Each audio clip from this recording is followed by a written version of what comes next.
Welcome back to the Black Wall Street Times. I'm Nehemiah Frank, and this is part of our District 1 candidate series ahead of Tulsa's August 25th municipal election. District 1 is the city's only majority Black district, and this year it's also the most contested council race in Tulsa. 5 candidates, including the incumbent, all fighting for a seat that shaped Greenwood's future for the last decade. Today, I'm sitting down with Mareo Johnson. He's a pastor, the current president of the Tulsa NAACP branch, founder of Seeking the Kingdom Ministries, and the founding organizer of Tulsa's Black Lives Matter chapter. He's also a mayoral appointee of the city sales tax overview committee, which matters because some of what we're going to talk about today runs right through that committee's work. This conversation is part accountability, part introduction, because access is the new civil right. And that starts with knowing exactly who's asking for your vote and why. Mr. Johnson, it's good to be with you today. How are you? I'm fine. It's good to be here as well. Excellent. Well, let's jump right in. Why are you running, and what specifically makes you the better choice for District 1 right now? Okay, well, the reason and the purpose why I'm running is because I am very passionate about District 1.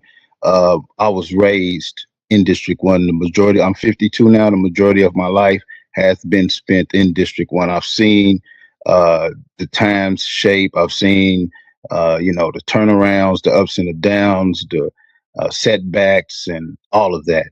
And I see now in this day and time that District 1 could be doing a lot better from moments that I've seen in the past.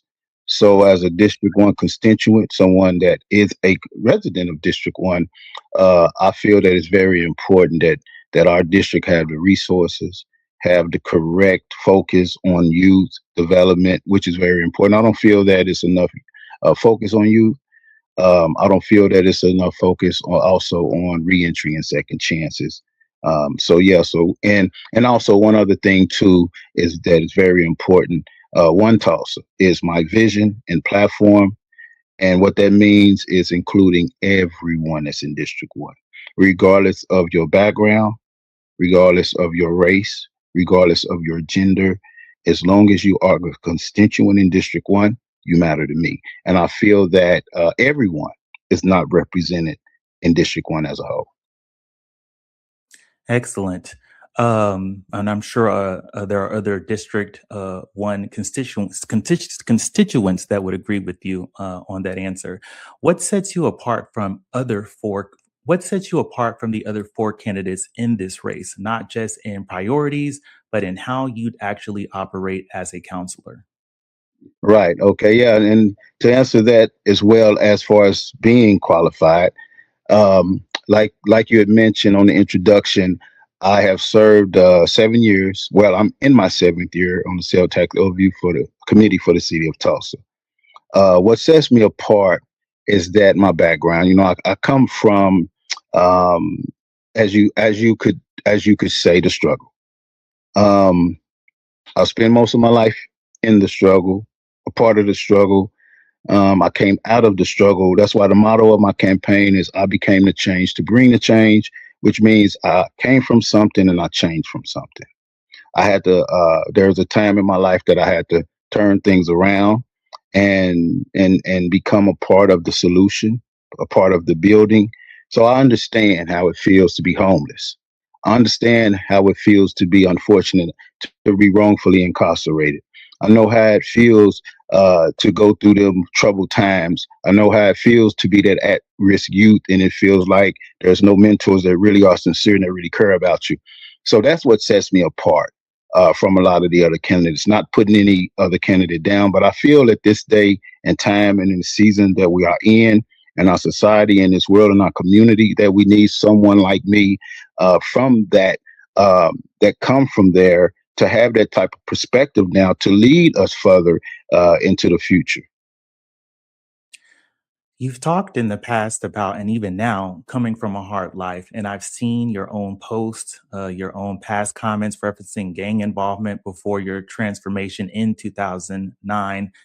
Since you're asking District 1 to trust you with public office, you would you walk voters through that part of your story, what happened, and how it shapes how you will lead? District Oh, 1? for sure. For one, the transformative change. It's the same method that I will use to transform District 1. In other words, I know what it takes to go through transformation. It's not an easy process. You have to be committed. You have to be determined. You have to be consistent. You have to be resilient uh, to go through all of the setbacks and the challenges and the adversity uh, to cross over that hump where you enter into a world of transition and transformation. So coming from the background that I came from, and being able to still be here to talk about it is very much of a blessing. I'm very grateful for the opportunity, for the moment, and for the time. So how I will lead District 1, uh, coming from where I come from, and coming through what from where I came through, right, is I understand how to be diplomatic. That taught me a lot. It taught me tough skin. It taught me don't take everything personal. It taught me, like I say, and I stand on that firmly when it comes to being diplomatic, right? We may not agree on everything, but for the betterment of the people, we have to move forward and agree on that part. That hey, it's bigger than us. We have to work together for the betterment of our people, for the betterment of those people that we represent. And like I said, may not agree on everything. This country is ran on diplomatic minds. Two leaders of two different countries can hate each other, be wanting to blow each other up. I mean, but they can sit down and have a conversation because they know that it's bigger than them, and it's not about their personal feelings. And as a District 1 City Council, I will make sure that I put my personal feelings to the side, my personal emotions, and think about the people, and make sure that I put the people first, right? Involving them, making them a part of the process, keeping them engaged, not making last minute decisions and then tell them, hey, look what I've just done. Because I want them to feel that they are in the process, and that they are part of the process, because that's really how it's supposed to be. The people they elect, they elect us as leaders to work for them. That's why I always let people know I'm not a politician. I'm a public servant, but I just got to study and understand politics to understand the realm that I'm in. But I'm not a politician. I am a public servant. And that's just and coming from where I come from on that question, it teaches me that, it taught me that. So the way that I'm wired, I can't do anything else. It'll be against, it'll go against my, the way I'm wired, the way I'm programmed to do anything different. I have to put the people first. I feel that I've got this chance in my life because of that reason. And I told God that I'm gonna spend the rest of my life doing that. So in 2009, that's the promise that I made, and I've been consistent and nonstop ever since. Nice.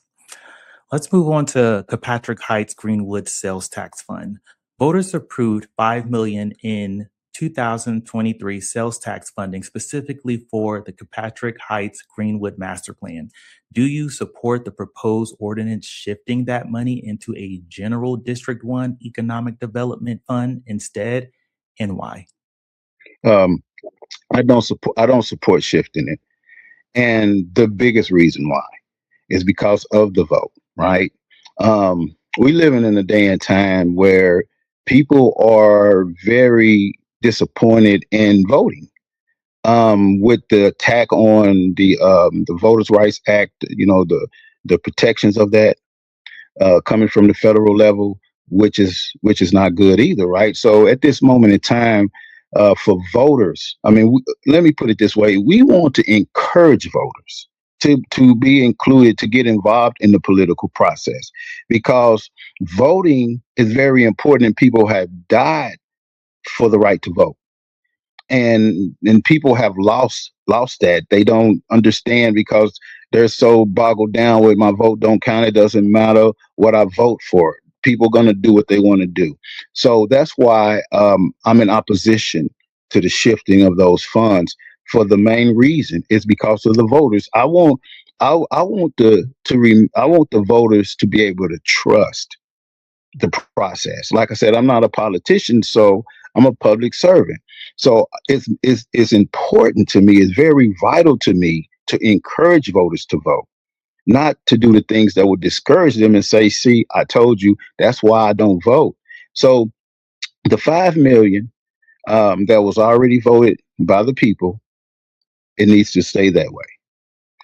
What we need to do is find other alternatives, because of course I'm definitely in agreement with there need to be more economic development.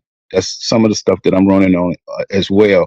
There need to be fair and equal opportunity to resources in North Tulsa, to District 1 as a whole. So I do agree that there need to be monies, of course, but I don't agree on taking the money that's already been voted on by the people and spreading it out to the rest of District 1 or any other priorities that we have in District 1.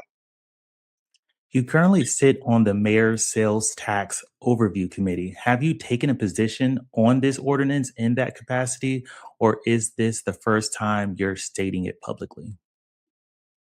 Um, it's not the first time I stated publicly. I had went to the city council meeting and I spoke on it then, and not from a sales tax overview perspective of being on that committee, but as a person, as a constituent of District 1, is what I was, where I was speaking from. Um, and I basically said the same thing, which my stance was about the people have voted on it. It has been through the process. Matter of fact, I was part of the first group that Jonathan had came to talking about the whole project when it wasn't really on paper yet. It was just a conversation. And then he went further. He reached out to pastors. He reached out to other stakeholders, community members. Then from there, it just spread. I mean, then there were meetings at OSU Tulsa, and the auditorium was packed. So the community was aware, involved. Our previous city councilors was sitting on the committee leading in that, so everyone knew what was going on, the vote, the process. So I really was questioning the point of why now. Why wasn't this a issue at that time? But because at that time, everyone that sit on that committee was in agreement, and I just didn't understand. From years later, here we are trying to move the money when people was all in the process of the voting and where the money went to in the beginning. So that was another thing why I stood the way I stood, because I can understand now if people were not included, left out, um, they wasn't in the process, and it's like, well, wait a minute, I didn't have a chance to weigh in. I didn't have a chance to uh, put my, lend my voice to the situation. So I don't think that's fair. I think we need to kind of backtrack and things like that. Then I would kind of understand. But since everything has already been played out, went through all the process, and I got to say, I mean, that time the city and representatives and community members leading that did a good job getting the word out. I mean, when I stepped up into the auditorium, I'm like, wow, this is, I mean, there was people standing there, and you might have been there. There was people standing because there was no more places to sit. So yeah, so I believe firmly that the right stance on that is to leave the money where it is. Should oversight of that funding stay with partner Tulsa, move to the Tulsa Economic Development Corporation, or go somewhere else? And what's broken about the current setup that makes you say that? Well, I don't think it's nothing broken about the current setup. Um, until I until I see a reason why, then I would weigh in on, hey, we need to come up with a different structure. but I haven't seen anything with the people, and I'm just speaking honestly, fairly, from a level playing field on this, like I always do. I mean, I always come from a level field, stance. But I haven't seen any reason or know of any reason why it should be structured different than it is now. Now, if someone had something to do with some fraud in the past, embezzlement, uh, you know, uh, things like that, right? Then yes, I will definitely be one, no matter who it is. It could be my dad or my mother. Well, my mother passed, but you get my point. It doesn't matter who it is. If someone is not doing right, then I'm not going to be for it. So I don't see no, I haven't been given a reason to know of any situations or circumstances where the people that's involved in leading the project and the money source of the oversight of it, I don't I don't see why that's an issue. Hall Harper has said she was left out of decisions partner Tulsa made affecting her own district. If that happened to you, what specifically would you do differently to force a seat at the table? Um, I don't really know if that really happened, but your question is, if I was left out, how would I? What would I do, or what would be my reaction to having a seat at the table? Um, my first thing I would do is I would reach out to the people, and I would just ask for, hey, can we have a small meeting? I wouldn't jump and go to media first. And start, protesting. Not that situation. There are situations that need that. Yes, I definitely agree and know that to be a fact. But that type of a situation, because when it comes to advocacy, let me say this real quick before I move forward. When it comes to advocacy, there is different ways to approach different matters. Everyone you don't approach the same. The matters is different. So the method have to be different as well to get the desired results that you seek after. So in that situation, I would ask for a small meeting and just voice my concerns, because sometimes things can be misunderstood without communication. So my first thing would be, let me communicate first. And after meeting, saying, hey, look, this is my concern, and this is why it's a concern to me. I feel that I'm the District 1 city councilor, and I don't feel I should be left out moving forward. Can we have some type of sub meetings where we get together, y'all catch me up, brief me up, or we have some type of Zoom subcommittee type of Zoom meetings where it could be once a month or something like that, where y'all, where everyone involved just give me a report. And I believe that I would be due for that. Me being a city councilor, I mean, I believe I should at least be good for a monthly report, if nothing else. And I believe that through that, relationships can grow and become stronger, and we can gain that trust and everything, and have a better working relationship with one another. Through that, relationship can get better, working to improve, because we always have to remember it's all about working to improve the lives of people in District 1. Right. So let's move on to Black Wall Street and Greenwood development.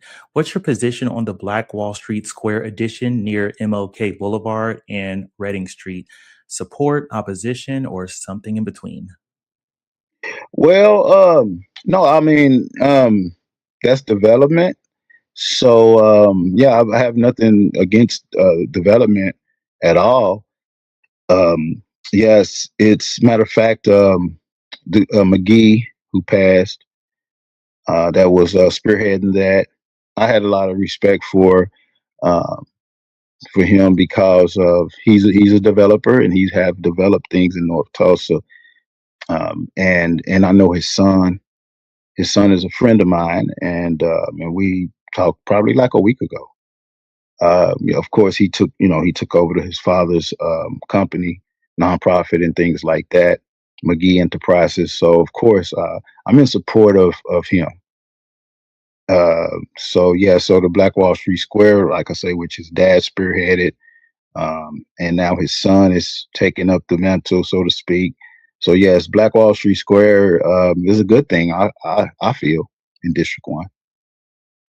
Greenwood redevelopment always raises the same tension: new investment versus displacement. Where's the line for you between welcoming development and protecting the Black owned businesses and residents already there?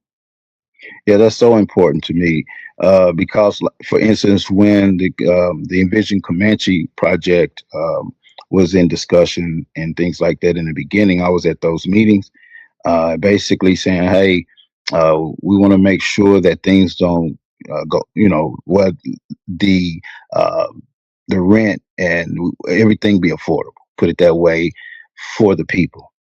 Um, and I was in. I stand my ground firmly when it comes to that. We don't want to run the people out to where they can't afford where they have been living. Businesses to close down because the people is not there to support it anymore and things of that nature. And another example is years ago when Products was talking about building. Now they built. At that time, I was in the meetings where we was asking them, "Hey, will the people in the community have first dibs at these jobs because it is in a community and being built in a community that needs jobs?" But they did tell us, "Well, we can't just promise that uh, because we have to be fair with everyone. But if they trained, we will definitely give them a job." And at that time, Tulsa Tech had agreed to train any people that was interested in working there. Um, so right now, I don't know where that is, if that's going on, if a lot of the people in the community are working there. That will be as city council. That will be one of the things I check in. Being elected, is that process, because I remember being told that that will be the thing. We was there making sure to protect, making sure the people in the community had dibs at those jobs. So yeah, and like I said, the Envision Comanche project on 36th Street, same thing. So yeah, I stand firmly on things being affordable when it comes to development, not development that's going to push people out, but the development that's going to remain affordable for those that are there. And that's what growth is to me. Let's move on to North Tulsa priorities. Name the top three infrastructure or service needs in District 1 that aren't being met today, and be specific, not general. Okay, so to repeat that, the top three. Um, Yes.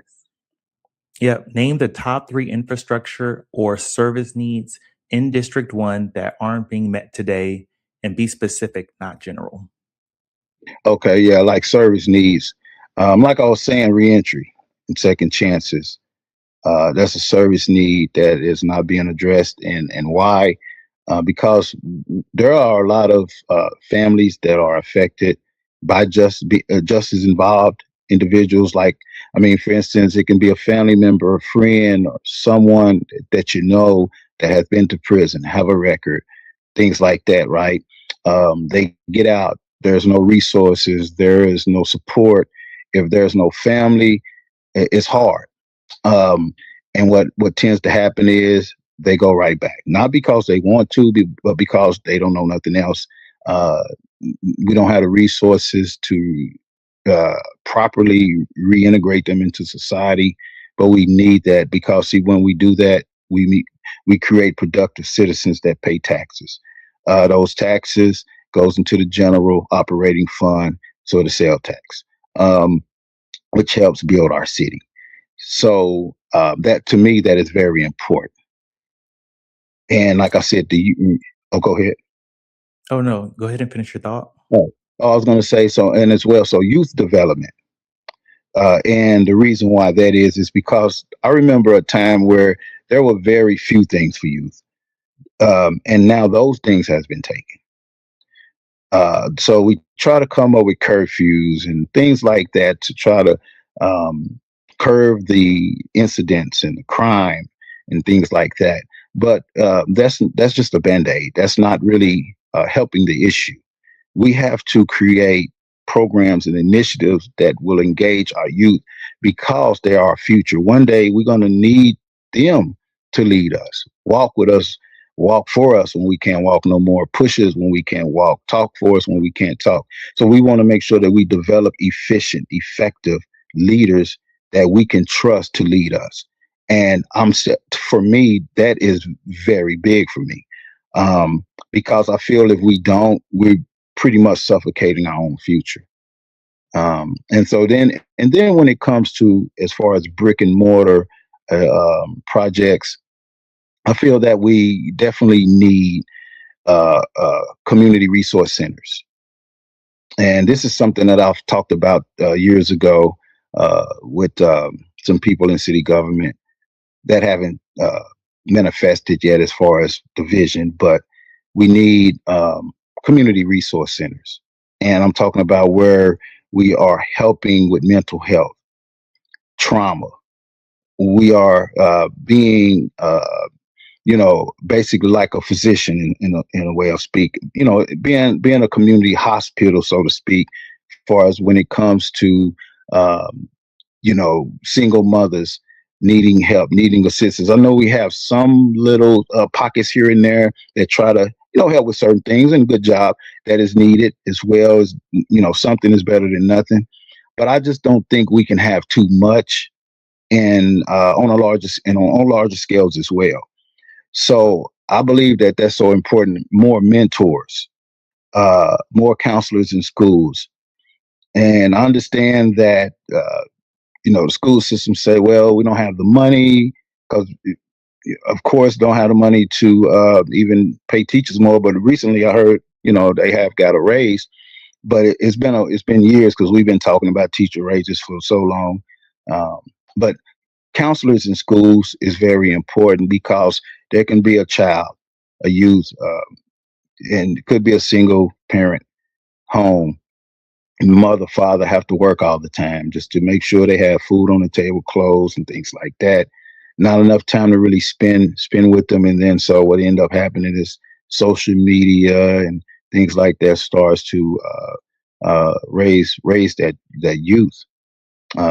And when they are at school, the next thing that they can have that's closer to some type of guidance, counselors. I remember at one time that schools had those. I mean, a number of them. Now they don't. So that's also very important. So some of the things that I feel is not really a lot of attention being on for certain reasons in some areas, but definitely as city councilor, I would definitely fight and make sure that those things have focus, which I do understand that the school is a whole different government, and the city councilor can't just basically have any control over that, but can lend their voice and advocate from that area. I'm sure a lot of District 1 constituents would agree with you on that as well. What's your actual plan for affordable housing and blight? Not the goal, but the mechanism to get there. Yeah, the mechanism for blight, for sure. Of course, we have to get rid of the blight, and it's two ways we can go about that: demolition, or having money and putting into it, making it affordable to buy. Developers come in, be it different. It's different methods that we can use, because that goes in the public safety piece for me. Because when we get rid of the blight, we can raise value in our community, and then also it puts an end to, let's say, that place that attract unwanted activity, blighted properties, things like that. It attracts unwanted activities. So yeah, blighted houses, blighted properties. Like, I mean, the main thing is demolition. If it's to a point to where it's not really worth even putting money into. That's when we just go ahead and set it for demolition. Moving on to police accountability, you've spent years doing police accountability work. Terrence Crutcher, Joshua Beret, and others. How does that history shape the specific relationship you build with TPD as a counselor, and what would you do differently than Hall Harper has? Okay, yeah, for sure. Yeah, like you said, been for years.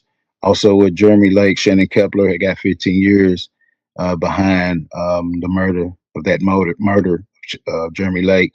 But in the process, they have come to respect me because I take a stance and I be serious about it. And within that, there has been that trust has been respected trust. Let me put it that way. May not agree on some of the things that I say or what I feel should be a result, but a respected trust. And they do understand that a lot of people reaches out to me when there's issues and there's problems. I still get that. I mean, they still call, they still reach out to me. Even with the recent situation with the young lady's son, he's paralyzed, and at the time she was having some trouble, information on him, things like that, which was getting kind of scary for a mother. Anyway, people were reached out to me concerning that matter. But also to further answer your question, um, what will I do differently? Right now, it's important of having that line of communication with TPD. Uh, like I said before, without communication, there's no chance of fixing anything or improving anything in any type of relationship and in life. It could be a marriage, it could be co-workers, whatever it may be, partners. Uh, if there's no communication, then there's no improvement. If two people just say, okay, we're gonna just not talk to each other because we disagree, or we're mad, or whatever it may be, nothing gets improved that way. I mean, that's just real. That's just a fact. Now, when two people say, hey, okay, hey, this is the problem. This is how I feel about the situation, and this is what I feel needs to change, so forth. Same thing. Same thing with TPD community. Same thing, with city councilor. So at the time, I don't feel that communication is really there. If it's there, it's definitely not what it should be. You can't be combative with TPD all the time. Even if you are in disagreement, even if you are on the other side of the situation of what's happening, even if I'm on this side and I feel that that's not right, and they're on the other side and saying yes, it is right, even though we can still communicate, and and that's what I would do different. And in that communication, and if then I'm not heard, then that's when I will take further steps at, okay, what should the next move should be? What's next? So anyway, yeah, that line of communication is there. Uh, we have worked through some situations already. I mean, people just have no idea. I mean, I've gotten calls from a parent who's her nephew and her son. They uh, got put where they had a high speed chase the police, and police ended up wrecking one of the car on purposely, just ran into it on purposely, hit one of them in the face, and so I had a meeting. I reached out to it was Chief Franklin at the time, and I met with someone else, with the guys, the three young men, Panera Bread, and we fixed that situation. They trumped a lot of charges on the young men, and the main thing with the young men, they just didn't want to go to prison. No, we didn't get the TPD to fix his car, but he was fine with not going to prison. So, but it worked out, and that's just one of the situations. There has been many where I had reached out through email, dealing with certain matters uh, with TPD. Sometimes some went the way I wanted them to.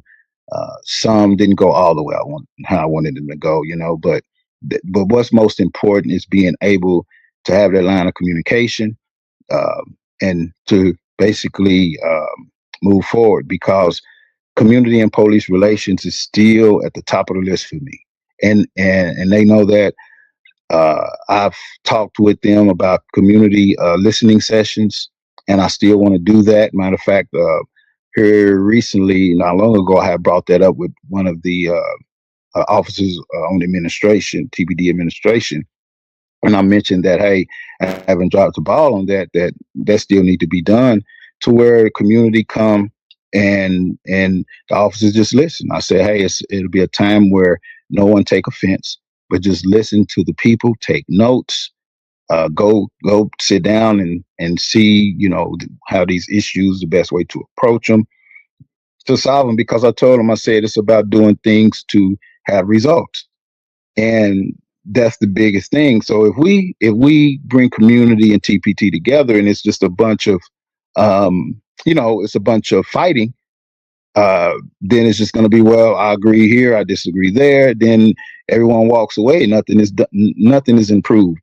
really. So that's my approach to that. It's like, okay, just listen to the people. Don't take offense.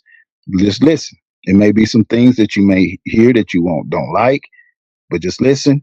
And even if it takes me moderating and things like that. So yeah, I believe that will be very, very very effective, amongst some other things. But yeah, but I hope that answers the question.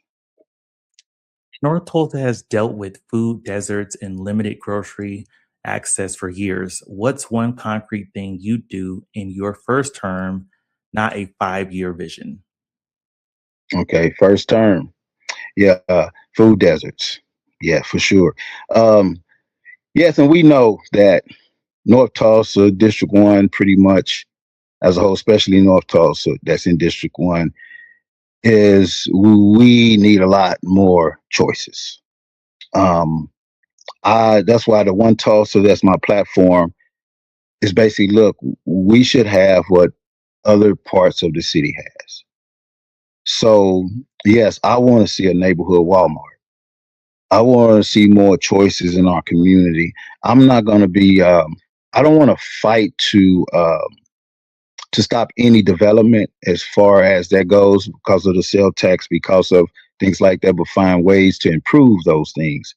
But we definitely need more choices. So when you go into other parts of the city, you see more choices. That's why one thing don't stand out to you. It's not just one development or one store or one chain of stores stand out to you, because it's all mixed in and into one, where it's meshed together to where you don't certain ones don't just stand out to you like that. But when you go to North Tulsa, like dollar stores and things like that, they stand out because that's all we see when it comes to stuff. When it comes to things like that, yeah, you can't really go to a place to get adequate underwear and socks. Really, I'm just saying. I mean, technically, in North Tulsa, so we definitely need more quality food, more quality things like that. And like I said, Reese's, neighborhood Walmart. That is, I mean, I've been hearing it for some years. They'll never come, and they feel like that they won't be supported because of the average income and all of these things. I don't go for that. I'm sorry. I believe North Tulsa will, a Reese's, a neighborhood Walmart will survive definitely in North Tulsa, for sure. You know what I'm saying? So yes, in my first term in will be definitely tackling and spearheading more grocery stores. For instance, like I say, I don't. I'm sorry. I just really believe that there is a possibility for a neighborhood Walmart, and there are people that have said, "No, I don't see that happening," but I just don't. I don't agree with that. I believe that where there is a will, there is a way. And that will be one of the first things that I look into, is bringing the neighborhood Walmart to North Tulsa. Hall Harper's held this seat since 2016. Name one thing she got right that you'd keep and one thing you do differently. One thing she got right to keep.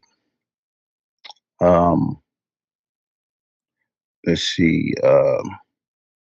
I would say, um, I would say, even though I didn't agree all the way with I mean, because like I say, this neighborhood Walmart, all those type of things, but reaching back and getting, uh, getting with Rose Washington, and at least Rose helping getting Oasis uh, built, because it's a store, and it's better than no store.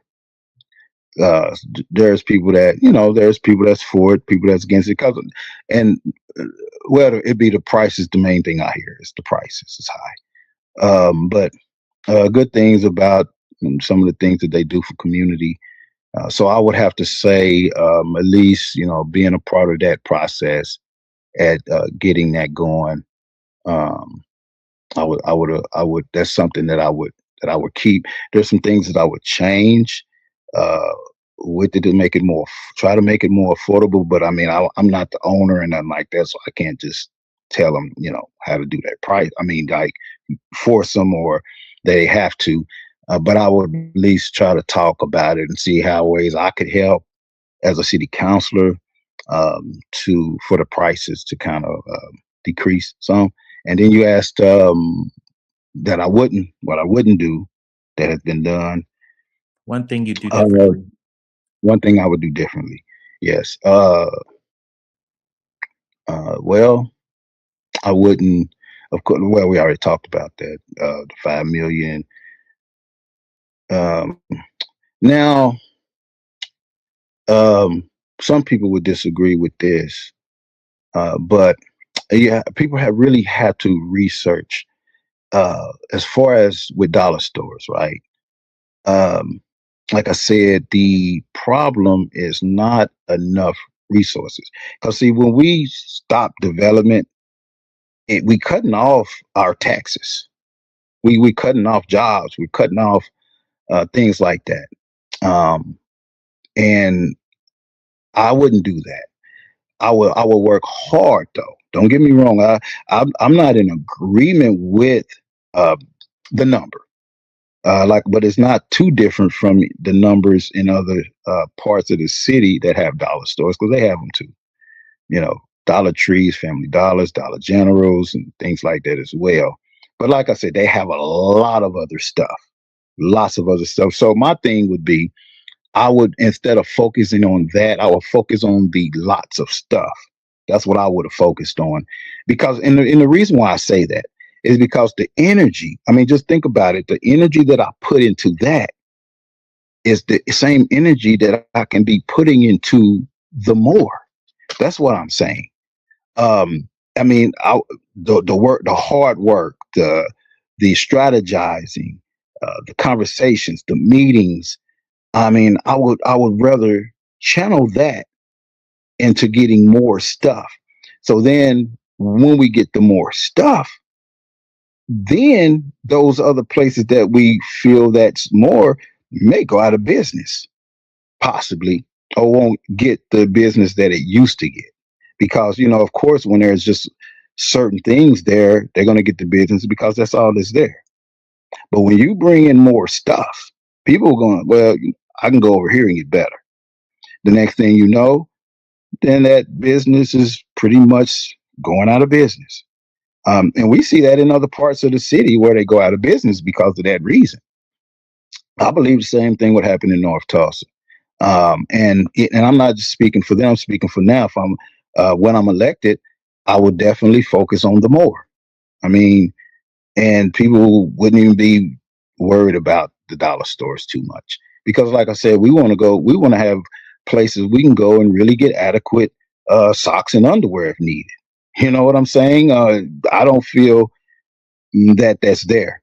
And sometimes dollar store can't even stay stocked with that type of stuff. The shelves is empty, and it's like, dang. So Yeah, we definitely need a lot of other stuff. And that's what I would have done differently because I feel that's a lot of work putting into that was put into that. That was a lot of work that probably would have been successful at bringing more things. I mean, that's my take on that. Where do you disagree with Mayor Nichols' administration, and where do you align with it? Disagree? Hmm. And where do you align with it? Well, there's not too much I disagree with right now. Um, hmm. It's not too much that I disagree with right now. I have to say. Hmm. Um, I know well, that's not too much I disagree with at the moment because the homelessness, the safe move, the um, the grant that has been given for the crime, uh, How did you violence, feel about the youth curfew? all the youth curfew. Well, the you I was the youth curfew. I was kind of like interesting. Um, but I mean, something had to be done, and I guess that's the only thing that was thought of is, hey, make a curfew where if they violate. Because I remember coming up, there were curfews implemented and everything at times, but so I didn't really, I didn't really disagree or just, I mean, agree. I just felt, well, something needed to be done, and that was one of the approaches to see will that help type of thing. Um, I mean, I didn't disagree with it though. I mean, the things that he's doing right now, you can't really disagree with. I mean, some things you may say, well, it could be a little bit more here or a little less here, focus a little more focus here, a little less focus there. But other than that, the focus is on the right stuff. Um, I know that the, now, I know that there was a standoff, pretty much like as far as raising the taxes. Um, and then also the utility taxes that had just been the city council and the mayor had just raised. Now, a lot of people in the city don't agree with that. I mean, that now I can't say I don't know who initiated that originally, but the raising of the utility taxes, that's something I probably would have waited on. If it needed to be done, I wouldn't have done it now. I can say that is something. Um, because yeah, the whole city is really upset about the raising of the utility um, taxes and stuff like that. But he's doing, I mean, I have to give it, he's doing a pretty good job. How will you actually stay accountable to constituents between elections? Town halls, newsletters, office hours, and how often? Oh yes, yes, that's so important because, and I'm gonna say this because I've been talking to a lot of people in the community, and some of them don't even know who their city councilor is, and I was like, wow, and I'm talking about a good number. So that tells me, well, these are the people that don't vote because they don't even know who the person is. So obviously they don't vote. They're not voting. So those are people that I definitely been talking to and wanting to bring out to vote. Um, so when I hear that, I say, oh wow, that's not good. And I started thinking about those things. How would I continue to let people know who their city councilor is? What is the ways that they would always know it? Like when new residents move into the community, into District 1, that I may not even met, not know me, but what's the ways I would send out some mailers every now and then, just to for a person to be able to put a face with the name if they know the name, and if they don't know the name, now they know the name and the face. With a mailer from time to time, town halls, because I know everybody don't be signed up on the email threads, so that goes out to certain people. But what about the people that don't come to certain events or the town halls, and you get their emails, you get their numbers and things like that? And then I would have little things posted here and there. Because like I said, I've already been thinking about this stuff by getting some of the responses that I've gotten talking to people in the community. Because I don't want them to be like, I don't want no one in District 1 to say, I don't know who my city councilor is. Even if they're not involved, they're gonna know. Oh, even if they don't, they'll be like some guy named Mareo Johnson. I mean, just the name at least, right? Even if it's somebody that don't want to even vote, don't want to be involved, don't want to come to a town hall, just want to live their life and don't care about what they say is politics. I call it life. Um, if they don't want to be involved in any of those in that, well, at least know who I am. You know. So yeah, those are some of the methods that I've already talked about, and of course, town halls, yes, events. Um, I would have a good line of advertisement and marketing because some in my past I've been a promoter, uh, been in music, and so advertising and promotion is one of the skills that I have. So I would find ways to properly and effectively advertise and market and promote. What does success, so in closing, what does success look like at the end of your first term? Something specific voters could check you against in 4 years. Okay. Yeah. Well, that would be how we look with our youth and public safety, and being able to measure that by saying, okay, where was crime at in his district when he took office, and where is the statistics now in 2 years or 4 years, or wherever, when people want to say, let me measure. Well, first term 2 years, right? And let's say 2 years, let's measure that. Measure youth going to college. Like I said, I know the school system is a different system, but if I'm doing my job as a city councilor, when it comes to what I want to do with youth, that means I will be helping the school system out. If there's a better graduation rate, if there's more children and more parents being involved in their school activities, parent teachers conferences and things like that. Because see, I was with YPNG. I was one of the board of directors, young people of the next generation, and that's what we did. I went into, well, we would go into Central, McLean, and some other schools as well, but I mostly went into Central and McLean. And we was helping parents that was struggling finding scholarships, the monies to send their children to college. We were finding them for them. We would bring laptops, get them all on the laptops, help them sign up for different things, and the rate went up as YPNG going into the schools and doing that.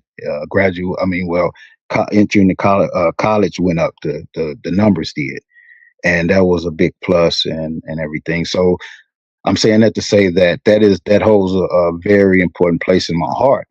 And so I want people to be able to measure that as well and say, okay, in his time as city councilor, uh, even though he can't control the school system and what they do, but since he's been city councilor, there has been more youth uh, going to college, more youth graduating, staying in school, because that's something that I've also had a passion for throughout the years, is speaking to youth about prison and gang prevention. I've done that a lot. That's still a part of who I am because I've been there. And so I don't believe that there's a place for anyone to go. So I definitely want to keep our youth and our kids out of prisons and gangs and off of drugs and prostitution and things like that. So those are just a couple of the things. Public safety. I want them to be able to measure me on, okay, how safer is our neighborhoods now? Do we have more lighting in our community? Because that's one of the things that I'm talking about is more lighting, and how have the value went up in our community, and how can we measure that by the development? I want there to people be able to see the developments, and I'm talking about brick and mortar developments, more businesses. I want them to be able to say, okay, well, when he took office, hey, bro, my phone is, hey, are you there? Yep. Well, it looks like we lost our candidate, guys. But anyways, I'm Nehemiah Frank. Thank you so much for tuning in. And we will be back with another city councilor candidate for District 1 in Tulsa to see who will get the vote.